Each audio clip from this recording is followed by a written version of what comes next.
Today we are talking about Podcast Page and its web building, web hosting tool set that gives you everything that you need to start a website for your podcast. And we're going to start by just showing you guys that this is a really simple tool to use, no coding required. It's made for podcasting, gives you managed hosting, tons of features, which we will get into. I will dig into all of this stuff. I'll show you how to get started for free. You would just create an account, click Get Started. It would present to you a dashboard where you can create your first website, and you would just hit Create New Site here, name your website. It's going to allow you to import your RSS feed if you have one. If it's a new site or a new podcast, you can just skip it right here. Just click Skip. Podcast title, Pontifications.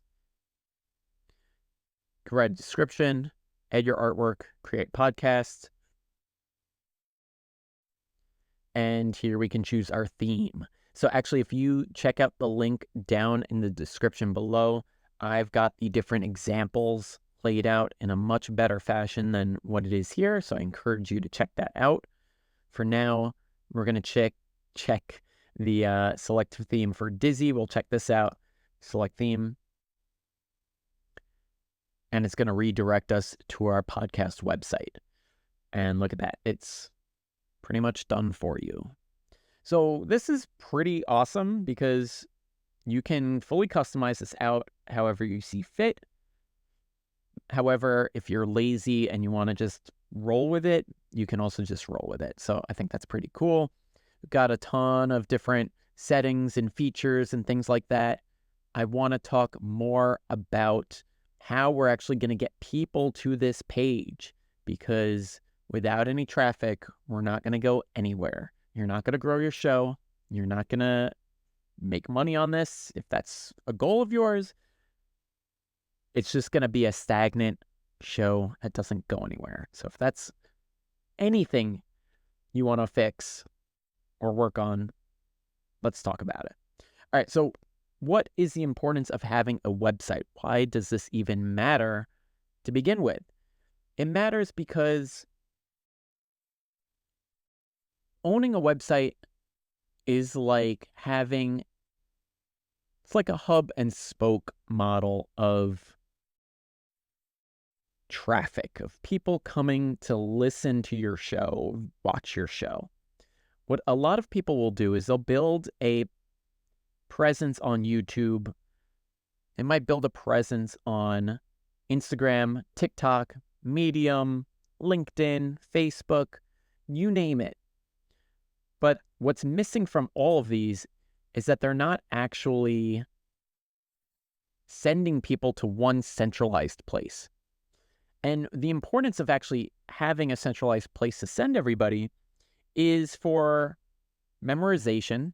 People, for the most part, will not remember your website or your Instagram or your TikTok. It's very scroll and swipe next and moving on kind of situation with those platforms. But having a centralized website makes all of that go away because you can send everybody to one place. And what's important about sending people to one place is that you have full control over the page. You're sending, let's say you're sending 100 people from YouTube, 50 people from Instagram, 1,000 people from TikTok, all to this website to check something out that you tell them about, right? So maybe it's the latest episode, maybe it's a mailing list that you're starting, maybe it's a free giveaway, something helpful, some kind of resource. You're sending now, all of a sudden you're sending 2,000 people to this page. Now you can actually control the narrative and you can control where these people go. Is it that they're going to all episodes, or is it that they're going to a specific episode that you want them to listen to? Or maybe you're just trying to send them directly to your mailing list and you want them to, maybe you just want them to leave a review for your podcast. Hopefully they've listened to before they just start leaving reviews on your site.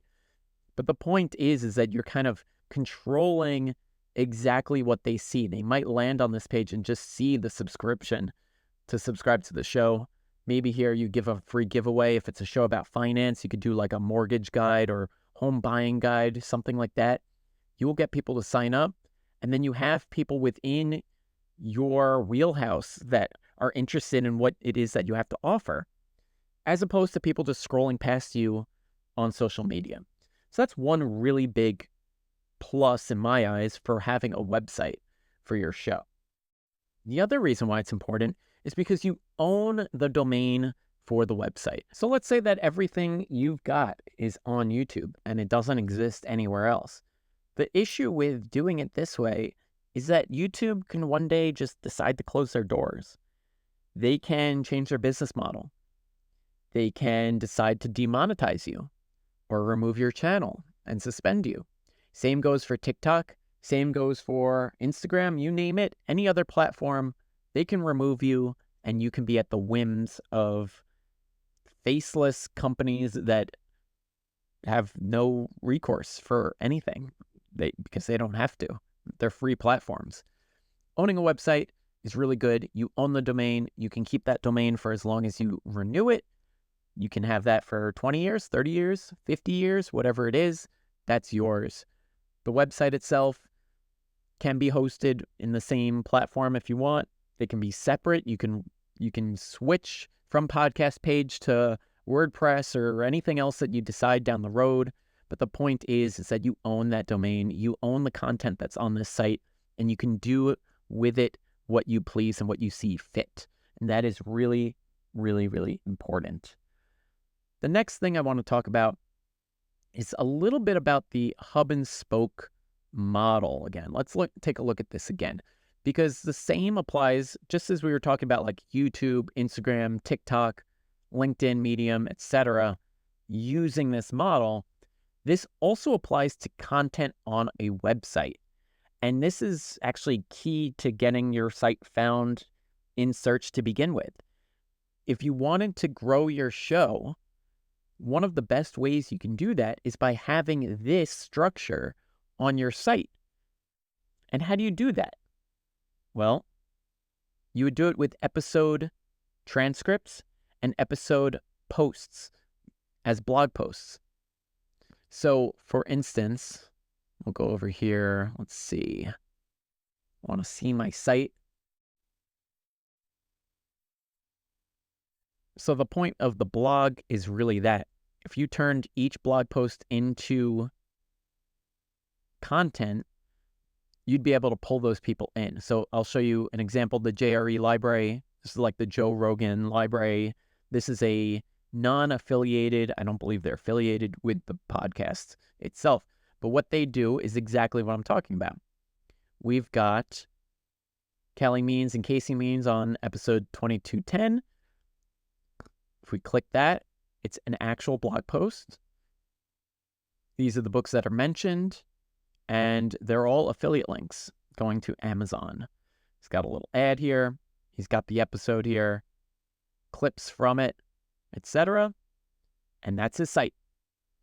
And let's take a look. I'll put this into my keyword tool. I'll do it off to the side and I'll bring it in.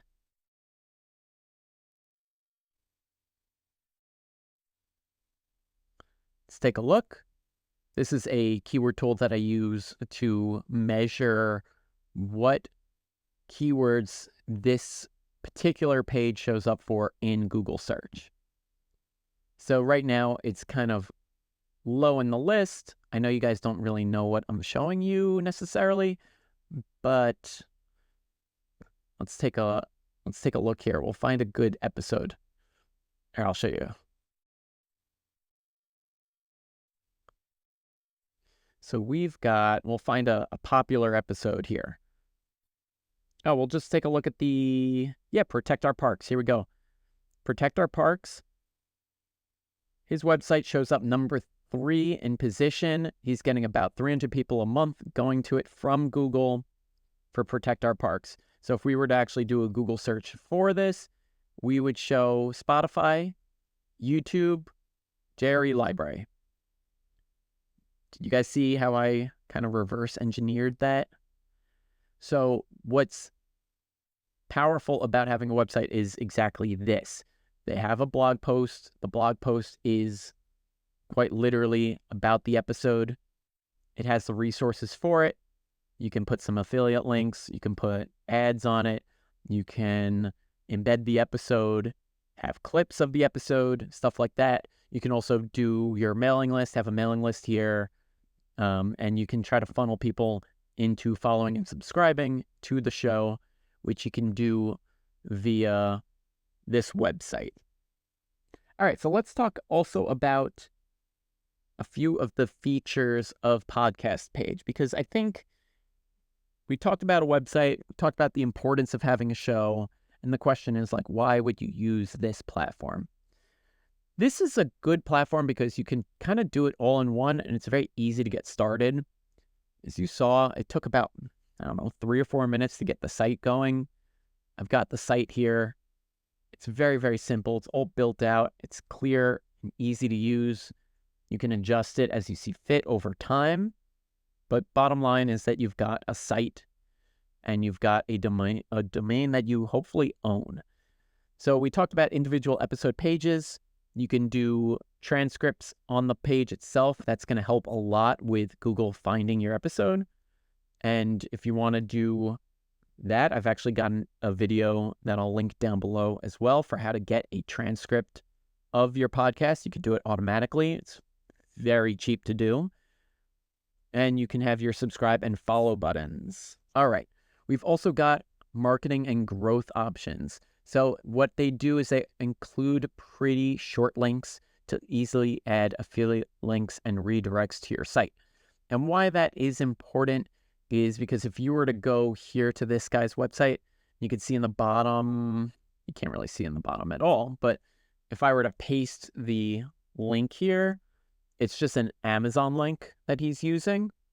What he could do if he was using Podcast Page's redirect feature is that he could actually have it like this, where it would be like jrelibrary.com/the new menopause, and have that link be the link that takes you to Amazon. And why that kind of matters is because, again, you're using the hub and spoke method to get people to the site, and this is going to become a resource for your show. And the importance of that is that, again, it's all about getting people to come back to the page and using this page because it provides some kind of real resource and value for them. If your show is about finance and it's about personal finance and like how to save money or how to get the right credit cards for traveling and stuff like that, there's going to be a better chance that they're going to come back to that site over and over and over again. And if you have memorable links like this, there's a good chance that they're just going to type that in for themselves, or they'll save it and use it again down the road. So maybe they're not ready to buy it yet, but they'll say, oh, okay, hey, this is for that. I'm just going to bookmark it here for myself. We also have email opt-in forms. This is really huge in building an email list. You're still going to need a mailing platform on the back end. So this is going to provide the forms, which will capture name and email, stuff like that. Let's also talk about custom domain name. That's really important. Again, you're going to want your listeners to always come back to you. So you're going to want the custom domain name. Again, it's about memorization. They'll come back. You could create a full blog with their platform, like we said, unlimited posts on the website. You could also do gated content and paywalls. This is kind of a cool feature because as you're trying to, if you're trying to monetize your show, you can have like course memberships and stuff. You could do exclusive content, downloads, classes, you name it. This is kind of an awesome thing to have, and you can make a lot of money doing it this way. If you're a fan of Meet Kevin is a big YouTuber. I think he's got like 3 million subs. And that's exactly what he does, is he's got a course package and he kind of pushes people into his courses, which is all about learning about real estate and investing and things like that. This is what he does, and he's making a killing just by doing that. So just something to think about. If you're trying to figure out how to monetize your show, Courses is an excellent way to do that. Built-in memberships, so you can do free and paid membership plans. Again, kind of same thing. E-commerce shop, you can have products. You could do print-on-demand products right here on the page. You could do display ads, which is going to definitely range in how much money you can make with that. It depends on what your show is about. You can also do donations and PayPal and Stripe embeds. Like if you're doing like, you want to buy me a coffee and stuff like that, it will help you embed it right there. So overall, I think this is a fantastic platform to start a website with. I think it's really aimed at beginners. It's relatively reasonably priced. Let's take a look here at the pricing, actually. I would always recommend that you do the annual, unless you're really just testing it out. You'll actually save a couple bucks anyway.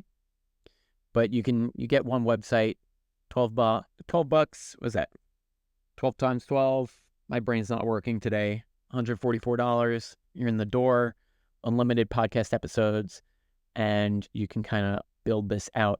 And honestly, this is a great entry level because up to 150 free members. I mean, that's more than enough if you're starting at the ground floor. And then if you get the business option, you get some more stuff like that. That's going to do it for today's episode. Please leave some feedback down below. Let me know what you think. I'm trying to build this page out and trying to build the channel up and give you guys resources that are helpful to you. And I need to know what it is that you find interesting. That's why these episodes are a little all over the place, because I'm trying to gauge the interest and I'm trying to best aim my abilities for you. So if you are more interested in the tech stuff of like how to build this out, let me know. If you're more interested in the SEO stuff and like how to get traffic, this is where I shine. This is kind of my strength, is figuring out how a website ticks and how a business ticks and how it is that they're actually making money. And to me, that's way more interesting. So let me know if you want to learn more about this, because that's where my passion is. And I'll catch you on the next one.